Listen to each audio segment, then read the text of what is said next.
Hey there, race fans. It's Race Day Top 5 with me, Frank 5. Talladega Superspeedway, the greatest party you'll ever go to. In the infield and on the racetrack. It's always a blast to be in Alabama, where as Leonard Skinner says in Sweet Home Alabama, one of their best hits of all time, the skies are so blue. And they were certainly blue yesterday, which provided us with a great race, exciting moments here and there, and the continued rise of one of NASCAR's brand new teams and young stars. Let's get into all that went down in Dega. Number 1, Ross Chastain picks up his second career Cup Series victory and the second win for Team Trackhouse Racing, winning yesterday's Geico 500 at Talladega, holding off all the guys behind him in Austin Dillon, Kyle Busch, Kyle Larson, and Martin Truex Jr. Ross Chastain has continued to improve each and every single week this year. He's been so much fun to watch. He's been very fast week in and week out. Showed it when he went to Las Vegas and dominated a lot of the race, ended up with a top 5 finish, came so close at Phoenix, and then got his first career win a few weeks later at Circuit of the Americas. And yesterday, he had to battle through a lot of adversity in the early part of the race during the first round of green flag pit stops in stage 1. Chastain actually got caught for speeding on pit road. He lost the draft. He eventually got lapped by the leaders, but a caution towards the end of stage 1 allowed him to get his lap back because he was ahead of Brad Keselowski. And he spent most of the day just kind of hovering around in the top 10, top 15, just kind of lurking, playing the cards right, just being there when it mattered the most. Ran in the bottom lane for the last part of stage 3 and was in position running on the bottom with all the Chevys. And it looked like if he had the right moment to make his move, he would do it. And just a few feet from the start-finish line, the checkered flag, when there was a lot of jockeying up in the front for the lead, Chastain took the bottom and dove to the inside, passing leader Eric Jones, and holding off all those guys behind him to pick up his second win of the season, his first win at Talladega, and he got to smash a watermelon right at the start-finish line, where Talladega is a wild place to be, especially for a party, and I think smashing a watermelon to end Talladega weekend was definitely something special. And this Trackhouse team, it's been so much fun to watch this year, continuing to improve. Again, a second-year team owned by Justin Marks and Pitbull. And each week, this team continues to keep running up towards the front and keeps getting better and better week in and week out. And his teammate Daniel Suarez has also been fun to watch this season. He had a good run yesterday, leading a couple laps, but retired early because he was caught up in one of the wrecks.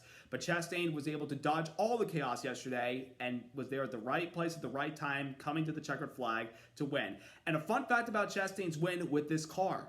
This is the same car he won a few weeks ago at Circuit of the Americas. They brought this car to Talladega because, again, with the shortage of the composite bodies this year with this next-gen cars, some of the guys have to build those cars that they probably crashed, or they have to run those cars that they used previously and put them in like at a short track or road course, and you put them on a super speedway. That's very impressive, but that just shows you the reliability and the durability of this next-gen car, as long as it makes it to the checker flag in one piece. But sometimes you can repair because, again, these composite bodies, much easier to fix than the steel metal bodies that we've had over the last couple years. But once again, Ross Chastain continuing to have a breakout season with this team, and continuing to try to creep himself into the conversation of being in the Championship 4. Now, I think it's a little too early to put them in the Championship 4. Maybe a few weeks ago when I said he got his first career Cup win that he's a dark horse contender. I still think he is, but I need to see a little more consistency. I need to see that momentum carry over before the regular season ends leading into the playoffs, because that's what's going to make you a contender. But so far, they're doing a great job, and this team is just continuously doing the best they possibly can to muster out a lot of great results and wins, and showcasing that they are a team to watch for week in and week out. So congrats to Ross Chastain and the whole one team on their win at Talladega yesterday. Number 2, Eric Jones. So close to getting the 43 back to victory lane at a super speedway and at Talladega. First of all, Eric Jones and Petty GMS Motorsports this year, they have absolutely upped their game ever since they merged these two teams in the offseason. They have been fun to watch. They have been running so competitively this season. They have been running better than I've seen the 43 in years. They're still outside the playoff grid right now, but they are still relatively close on points to making it in. And yesterday, he almost punched his ticket with a victory. He led the final few laps, holding off all the Chevys. They ran in front all day long. They had a very fast 43 car. I mean, the U.S. Air Force on their car, they were definitely with them the entire day. Just not in the final 100 feet of the race, sadly. But, he gave it his best effort. On the light flag lap, coming to the checkered flag, when he had a little bit of a gap in front of the pack coming off of turn 4, I knew right away he was a sit and duck, and he was going to get swallowed by that pack. And lo and behold, he did, and he had to settle for a 6th place finish. But again, a good points day. He got some stage points. He said, I should have protected the bottom. I mean, even if they had gone to the top, he probably still was going to get past, but we will never know. But he said, I probably should have stayed on the bottom coming to the checkered flag because I know that they were tangling behind me and there were some cars wrecking, which there were. But he said, I could have done a better job of holding the bottom than I did coming to the tri-oval. But you know what? You live and learn from your mistakes. I mean, this team still can point their way in, but a win obviously would have been the ticket they needed to make the playoffs, and they wouldn't have to worry about points. But this team still is continuing to run better each and every single week. And who knows, maybe they'll get a win in another track this year. And of course, there's still the night race at Daytona, but that's not until the late August. So they got to probably maybe wait a few more months for that opportunity unless if they can get a win at another track before then. So we'll see what happens. But Jones kind of won that back. But nonetheless, a good result for a dude that always runs well at the super speedway tracks. Number 3, Hendrick Motorsports. Qualified well at Daytona earlier this year. Didn't run so well during the race. The highest finishing Chevy out of those guys was Chase Elliott in 10th place. This weekend at Talladega, didn't qualify well, but ran very well all day long. The Hendrick cars stayed together practically the entire day yesterday. Kyle Larson, William Byron, Chase Elliott, Alex Bowman, they all worked together, and they all, stayed on the bottom for the majority of the race, working with the other Chevy drivers like Chastain and Jones and Suarez and Justin Haley and all those guys. They did a great job. They were battling for the stage 1 win towards the end with Bubba Wallace, but Bubba ultimately got William Byron or Kyle Larson, whoever's in the lead, one of those guys. And in stage 2, it was pretty much Hendrick dominance. They all committed to the bottom. They all stayed there, and they finished 4 out of the top 5 spots at the end of stage 2 with William Byron getting the stage victory. Then when stage 3 hit, they got separated because they were in the middle of the pack because they decided to take 4 tires and other guys took 0 or no tires or 2 tires. And the Hendrick guys kind of had a tough time trying to bunch back together to put themselves in position for the win. But they still got a good result out of all of their drivers yesterday. Kyle Larson, he got his first career Super Speedway top 5. He's been driving in the Cup Series since 2014 and had never had a top 5 finish. He's had some top 10s, but never a top 5. He nearly won the Daytona 500 in 2017, but on the last lap off of turn 2, he ran out of gas and he ultimately finished 11th. But he had a great race car yesterday. It looked like he was going to win stage 1. I thought he was in front when that caution came out towards the end of the stage, but it was Bubba in front apparently. But nonetheless, the 5 car went very strong yesterday, and Kyle Larson deserves a pat on the back for a very solid run and a car that was quite capable of winning that race yesterday. Chase Elliott, he typically runs well the super speedways as long as he's not caught up in someone else's mess. He ran top 5, top 10 the entire day yesterday, getting some much-needed stage points, still holds the championship lead by 21 points over Ryan Blaney, and he came out yesterday with a solid 7th place finish, continuing to be consistent this year. He, like Kyle Busch, are the only 2 drivers that have the most top 10s out of any other driver this year. So the 9 teams still showing the consistency. The win will eventually come. They could have had it yesterday. I don't think they were quite as strong as their other 3 teammates, but nonetheless, they got a good result out of the day yesterday. Alex Bowman also ran with his teammates a lot of yesterday, mostly was the 4th car in line, and some when they got bunched together. He kind of got shuffled back to the top 20, but quickly worked his way back up towards the end of the race and got a 9th place finish out of it, so good result for the 48 team. And William Byron, as I mentioned, he won stage 2, but on the last lap, he didn't benefit as well as his teammates. He got shuffled all the way back to 15th, but positive, he brought his car home in one piece and got another playoff point out of it to add to what has been a breakout year for him. So in general, the Hendrick cars did a good job today, and they ran better than they did at Daytona. I mean, again, at Daytona, they didn't really run well. They qualified well. But when you focus your efforts on qualifying, it hurts you come race day. This time around, they didn't qualify that well, but they ran well. And that made the difference in their competitiveness yesterday versus Daytona. And the Chevys in general, they all dominated yesterday. Ford was never really a factor other than Ryan Blaney leading a couple laps. It was mostly the Chevys and those few Toyotas that we had on the starting grid. But Hendrick Motorsports yesterday did a great job in the race. Number 4, the wrecks. We go to Talladega. You see these guys bunched up together running 3 and 4 wide. You know there's going to be wrecks.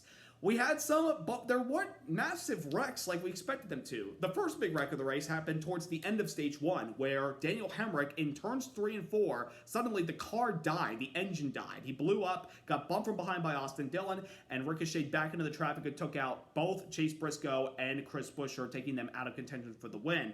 I mean, we had the onboard camera listening to Hemrick, and the engine blew up, and he got bumped from behind and went back into the traffic, and that took him out. And his other RCR affiliate, the team they get engines from, RCR, Tyler Reddick, he blew up early in the race on lap 31 and took him out of the race.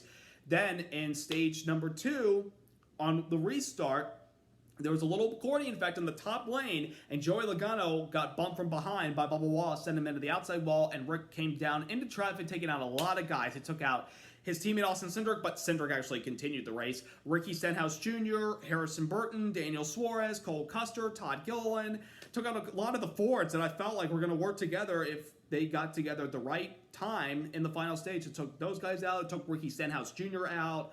And, that was really the big one of the race. We didn't have it was less than 10 cars, but it was pretty much the only big one that we had for that race yesterday, which is kind of a shocker. In the final stage, it was caution-free, obviously until the checker flag, when they were coming to the finish of the race. Kyle Larson tried to make a pass on Eric Jones for the win and kind of forced way over into Kurt Busch, and Kurt Busch hit the outside wall and collected his teammate Bubba Wallace, and those guys wrecked. Corey LaJoie got bumped from behind by Michael McDowell and cost LaJoie a top 10. He's had to sell for 14th place.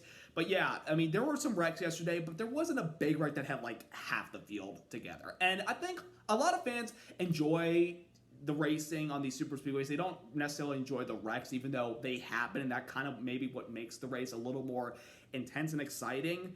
But it was kind of nice to not have a massive 15 to 20 car pileup yesterday, because we don't want to see these guys have their cars on a wrecker, headed back to the garage, knowing they got to repair this and probably use it again. So again, wrecks make it kind of fun, but a 15 to 20 car pileup kind of takes the fun out of it. But thankfully, we didn't have that yesterday, and we had a relatively clean race for the most part. And number 5, the racing with this car at Talladega. Of course, next-gen car on a super speedway earlier this year, the Daytona 500. The racing was pretty good. The duels, they were not that good. The 500, a lot better. There's a lot of difference between strategies, mostly Ford dominated. Yesterday, it was mostly the Chevys and the Toyotas. You had a couple Fords sprinkled here and there, as I mentioned, Ryan Blaney, Kevin Harvick, Eric Almirola. But you could have a lot of runs with this car. And another thing about this car, the stability when somebody bumps you from behind, it doesn't necessarily send a guy around. Obviously, excluding Hemrick blowing up and then getting bumped from behind by Dillon at the reduction of speed. When you bump draft a guy yesterday, towards the end of the race, when the outside line was trying to get the lead with Eric Jones pulling the top, he kept getting bumped from behind by William Byron, and there were times in the corner he got a little squirrely, but he was able to hang on to it. That's the beauty of this next-gen car, is that it's pretty stable, much more stable than our Gen 6 car. Those things were pretty unstable when you got bumped from behind by somebody who had a massive run on you and you weren't expecting that big of a hit from behind. It was just good racing yesterday. The finish was very exciting, and obviously the strategy with the Chevys and the Toyotas and the Fords. And once again, like we saw at Daytona with this car, you need to keep up with the draft. And there were some guys in that first pit stop in stage 1 where they lost the draft, like Denny Hamlin, and a couple guys did have pit penalties, as mentioned. Chastain, Brian Keselowski, 2 speeding penalties that day. First penalties for him this year. That's unbelievable. When you lost the draft, you were praying to get a caution because you were losing multiple seconds of time from the lead group if you had lost the lead draft. But when the caution comes out, you get back up into it. And that happened yesterday, and obviously these guys need to stay with the draft when we go back to Daytona in August and decide who makes the playoffs. So that's going to be a wild race, but again, a very solid Talladega race in general with the next-gen car. I felt like it was a lot of fun, a good Talladega race for the drivers and for the fans. It was a productive and fun event yesterday. Also, shout out to Fox Sports and their broadcast for putting out the stage and the infield with the fans, like something they did at Bristol last week. They haven't done this really other than the Daytona 500, which the Daytona 500, you got to do that. They did it for Bristol last week on Easter Sunday, and they did it for Talladega this weekend because it's Talladega. It's the ultimate party place for NASCAR fans. The broadcast in general was a lot of fun with Mike Joy, Clint Boyer, and Dale Earnhardt Jr. on loan from NBC for just this one race because it's Talladega and it's Earnhardt country. And he brought a lot of enthusiasm and brought a great perspective to the broadcast booth yesterday because I kind of noticed like when listening to him, he kind of I felt like was broadcasting the race by looking at the track instead of at the monitors like most of the announcers do. I mean, obviously, Mike Joy is still one of the best in the business. Clint Boyer, he brought great insight yesterday, and he knows super speedway racing. I mean, he's won at Talladega twice, I believe. Yeah, two times. And of course, Dale Earnhardt Jr., he's a 6-time winner here, but he just brought a great level of enthusiasm and a great perspective to the broadcast booth yesterday, calling race at a track where he's been very, very successful. So it was great to have Junior on board, and we'll see him towards the end of June when NBC takes over at Nashville Super Speedway. But it was great to hear Junebug in the booth this weekend, and good to have him on the pre-race show. And he's definitely a lot of fun to listen to, and very, very smart when it comes to super speedway racing. No announcement has been made about who's going to broadcast this upcoming week at Dover, but we'll probably get that eventually. So that's it for Talladega Super Speedway, the last Super Speedway race we have until Daytona. But then again, we do have the Atlanta race, which kind of was a Super Speedway. The one we ran a couple weeks ago, we are going back there in July. That's kind of going to be another Super Speedway event, even though it's on a 1.5-mile track. But Super Speedway racing, for the most part on the big Super Speedway tracks, we can put that aside until August. And next week, we're off to the Monster Mile, Dover Speedway, where Miles the Monster is going to rip out and grab you anytime he wants. And we're going back to the track where last year, Hendrick Motorsports had a 1-2-3-4 with Alex Bowman coming out on top. Will Hendrick Motorsports be that dominant this time around?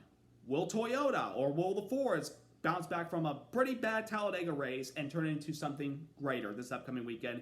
We'll find out. It's going to be fun to see who conquers the Monster Mile next week. So thank you for watching. Subscribe, like, and congrats once again to Ross Chastain and Trackhouse Racing on their second win of the season. Thank you all so much for watching. Have a wonderful week. Let's go racing!